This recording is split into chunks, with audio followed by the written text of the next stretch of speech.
श्रीमद् भागवत सुधा सागर पंचस्कंद 8वां अध्याय। भक्तगणों, आज आपको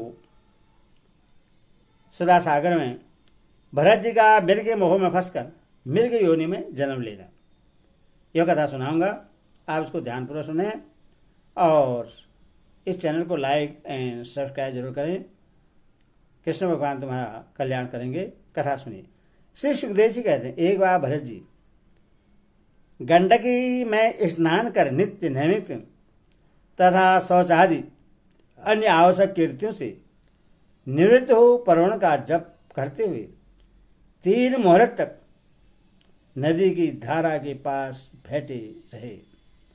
राज इसी समय एक हिरणी प्यास से व्याकुल हो जल पीने के लिए अकेले ही उस नदी के तीर पर आई।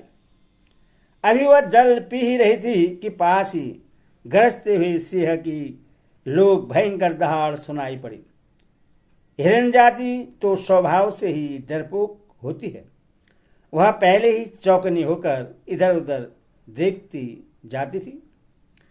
जब ज्यों ही उसके कान में यह भीषण शब्द पड़ा कि सिंह के डर के मारे उसका कलेजा धड़कने लगा और नेत्र कतार हो गए। प्यास अभी बूझी न थी, किंतु अब तो प्राणों पर आ बनी थी। इसलिए उसने भयवश एकाएकी नदी पार करने के लिए छलांग मारी। उसके पेट में गर्भ था, अतः उछलते समय अत्यंत भय के कारण उसका गर्भ अपने स्थान से हटकर योनि द्वार से निकलकर नदी के प्रभाव में गिर गया। वह कृष्ण मृग पत्नी अकस्मात गर्भ के गिर जाने, लंबे छलांग मारने तथा सिंह के डरी होने के कारण बहुत पीड़ित हो गई थी। अब अपने झुंड से भी उसका विच्छोह हो गया। इसीलिए वह किसी गुफा में जा पड़ी और वहीं मर गई। राशि भरत ने देखा कि बेचारा हिरणी का बच्चा अपने बंधु से बिछुड़कर नदी के प्रभाव में बह रहा है। इससे उन्हें उस पर बड़ी दया आई और वे आत्मे के समान उस मार्तहीन बच्चे को अपने आश्रम पर ले आए। उस मृग सोने के प्रति भरत जी की ममता उत्तरोत्तर बढ़ती ही गई। वे नित्य उसके खाने पीने का प्रबंध करने, व्याघ्रादि से बचाने, लाड़ लड़ाने और पुचकारने आदि की चिंता में ही डूबे रहने लगे। कुछ ही दिनों में उनके यम नियम और भगवत पूजा आदि आवश्यक कृत्य एक एक करके छूटने लगे और अंत में सभी छूट गए। उन्हें ऐसा विचार रहने लगा, अहो कैसे खेत की बात है। इस बेचारे देर मृग छोने को काल चक्र की भीख से बेग ने अपने झुंड सुहृदय और बंधु से दूर करके मेरी शरण में पहुंचा दिया है। यह मुझे ही अपना माता पिता भाई बंधु और यूथ के साथी संगी समझता है। इससे मेरे सिवा और किसी का पता नहीं है और मुझ में इसका विश्वास भी बहुत है। मैं भी शरणागत की अपेक्षा करने में जो दोष है उन्हें जानता हूं। इसीलिए मुझे अब अपने इस आश्रित का सब प्रकार की दोष बुद्धि छोड़कर अच्छी तरह पालन पोषण और प्यार दुलार करना चाहिए। निश्चय ही शांत स्वभाव और दीनों की रक्षा करने वाले परोपकारी सज्जन ऐसे शरणागत की रक्षा के लिए अपने बड़े से बड़े स्वार्थ की परवाह नहीं करते। ईश्वर का वो हिरण की बच्चे में आसक्ति बढ़ जाने से बैठते सोते टहलते ठहरते और भोजन करते समय भी उनका चित्त उसके सन्निपास में बता रहता था। जब उन्हें कुछ पुष्प समिधा पत्र और फल मुलादि लाने होते तो भेड़ियों और कुत्तों के भय से उससे वे साथ लेकर ही वन में जाते। मार्ग में जहाँ तहाँ कोमल घास आदि को देखकर मुग्ध भाव से वह हिरण शावक अटक जाता तो वह अत्यंत प्रेम पूर्वक हृदय से दयावश उससे अपने कंधे पर चढ़ा लेते। इसी प्रकार कभी गोद में लेकर और कभी छाती से लगाकर उसका दुलार करने में भी उन्हें बड़ा सुख मिलता। नित्य नैमित्तिक कर्म को करते समय वीर राजेश्वर भरत बीच बीच में उठकर उस मृग बालक को देखते और जब उस पर उनकी दृष्टि पड़ती तभी उनके चित्त को शांति मिलती। उस समय उसके लिए मंगल कामना करते हुए कहने लगते, बेटा तेरा सर्वस्व कल्याण हो। कभी यदि वो दिखाई न देता तो जिसका धन लूट गया हो, उस दिन मनुष्य के समान उनका चित्त अत्यंत उद्विग्न हो जाता और फिर वे उस हिरणी के बच्चे के विरह से व्याकुल एवं संतप्त हो करुणावश अत्यंत उत्कंठित एवं मोहाविष्ट हो जाते तथा शोकमग्न होकर इस प्रकार कहने लगते, अहो क्या कहा जाए, क्या वह मातहीन दीन मृग शावक दुष्ट बहेलियों की सी बुद्धि वाली मुझ पूर्णहीन अनारी का विश्वास करके और मुझे अपना मानकर मेरे किए हुए अपराधों को सत्पुरुष के समान भूलकर फिर लौट आएगा? क्या मैं उसे फिर इस आश्रम के उपवन में भगवान की कृपा से सुरक्षित रहकर निर्विघ्न हरि हरि दुख चढ़ते देखूंगा? ऐसा न हो कि कोई भेड़िया कुत्ता गोल बांधकर बिचरने वाले शुक्रादि अथवा अकेले घूमने वाले व्याघ्रादि ही उससे खा जाए। अरे संपूर्ण जगत की कुशल के लिए प्रकट होने वाले बेत्रयरू भगवान सूर्य अस्त होना चाहते हैं, किंतु अभी तक वह मिर्गी की धरोहर लौट कर नहीं आई। क्या वह हिरण राजकुमार मुझ पुण्यहीन के पास आकर अपनी भांति भांति की मृग सावकोचित मनोहर एवं दर्शनीय क्रीड़ाओं से अपने सज्जनों का शोक दूर करते हुए मुझे आनंदित करेगा? अहो जब कभी मैं प्रणकोप से खेल में झूठ मूठ समाधि के बहाने आंखें मूंद कर बैठ जाता, तब वह चकित चित्त से मेरे पास आकर जल बिंदु के समान कोमल और नन्हे नन्हे सिंगों की नोक से किस प्रकार मेरे अंगों को खुजलाने लगता था।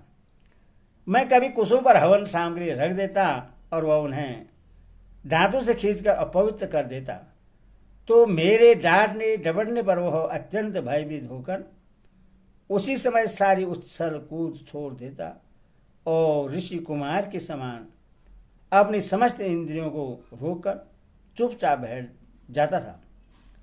फिर पृथ्वी पर उस मृग शावक के खुर के चिन्ह देखकर कहने लगते, अहो इस तपस्विनी धरती ने ऐसा कौन सा तप किया है जो उस अति विनित कृष्ण सार किशोर के छोटे छोटे सुंदर सुखकारी और सुकोमल खुरों वाले चरणों के चिन्हों से मुझे, जो मैं अपना मृग धन लूट जाने से अत्यंत व्याकुल और दीन हो रहा हूं, उस द्रव्य की प्राप्ति का मार्ग दिखा रही है और स्वयं अपने शरीर को भी सर्वस्व उन पद चिन्हों से विभूषित कर स्वर्ग और अपवर्ग के इच्छुक द्विजों के लिए यज्ञ स्थल बना रही है। चंद्रमा में मृग का श्याम चिन्ह देख उसे अपना ही मृग मानकर कहने लगते, अहो जिसकी माता सिंह के भय से मर गई थी, आज वही मृग शिशु अपने आश्रम से बिछुड़ गया है, अतः उसे अनाथ देकर क्या ये दीन वत्सल भगवान नक्षत्रनाथ दयावश उसकी रक्षा कर रहे हैं? फिर उसकी शीतल किरणों से आह्लादित होकर कहने लगते अथवा अपने पुत्रों के वियोग रूप दवानल की विषम ज्वाला से हृदय कमल दग्ध हो जाने के कारण मैंने एक मृग बालक का सहारा लिया था अब उसके चले जाने से फिर मेरा हृदय जलने लगा है। इसीलिए ये अपनी शीतल शांत स्नेहपूर्ण और बदन शरीर रूपा मृगमयी किरणों से मुझे शांत कर रहे हैं। राजन ईश्वर का जिसका पूरा होना सर्वदा संभव था, उन विविध मनोरथों से भरत का चित्त व्याकुल रहने लगा।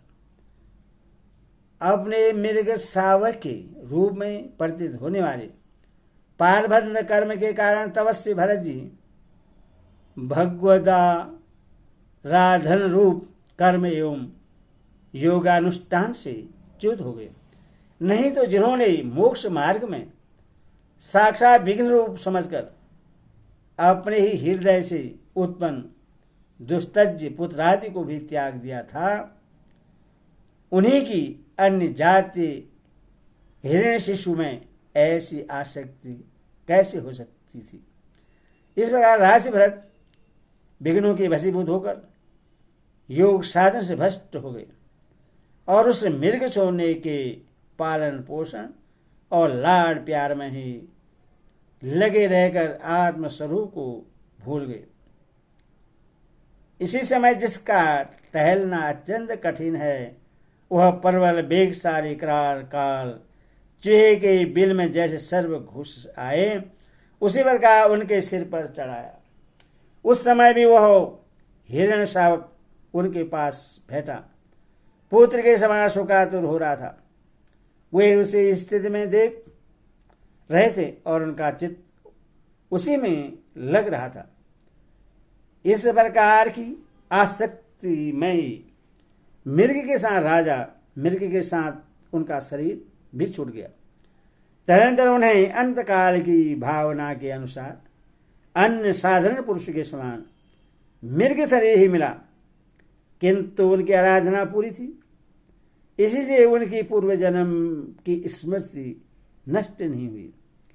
उस योनि में भी पूर्व जन्म की भगवत आराधना के प्रभाव से अपने मृग रूप होने के कारण जानकर वे अत्यंत पश्चाताप करते हुए कहने लगे, अहो बड़े खेद की बात है, मैं स्वयंशील महानुभाव के मार्ग से पतित हो गया। मैंने तो धैर्यपूर्वक सब प्रकार की आसक्ति छोड़कर एकांत और पवित्र वन का आश्रय लिया था। वहां रहकर जिस चित्त को मैंने सर्वभूतात्मा श्री वासुदेव में निरंतर उन्हीं के गुणों का श्रवण मनन और संकीर्तन करके तथा प्रत्येक पल को उन्हीं की आराधना और समाधि के सफल करके स्थिर भाव से पूर्णता लगा दिया था, मुझे अज्ञानी का वही मन अकस्मात एक नन्हे से हिरण शिशु के पीछे अपने लक्ष्य से च्युत हो गया। इस प्रकार मृग बने हुए राजसी भरत के हृदय में जो वैराग्य की भावना जागृत हुई, उससे छिपाए रखकर उन्होंने अपनी माता मृग को त्याग दिया और अपनी जन्मभूमि काल जल पर्वत से वे फिर शांत स्वभाव मुनियों के प्रति उसी सालग्राम तीर्थ में, जो भगवान का क्षेत्र है, पुलस्त्य और पुलह ऋषि के आश्रम पर चले आए। वहां रहकर वे काल की ही प्रतीक्षा करने लगे। आसक्ति से उन्हें बड़ा भय लगने लगा था। बस अकेले रहकर वे सूखे पत्ते, घास और झाड़ी के द्वारा निर्वाह करते मृग योनि की प्राप्ति कराने वाले पारबंध के सय की बात देखते रहे। अंत में उन्होंने अपना शरीर का आधा भाग गंडकी के जल में डुबाए रखकर उस मृग शरीर को छोड़ दिया। हरि ओम तत्सत। हरि ओम।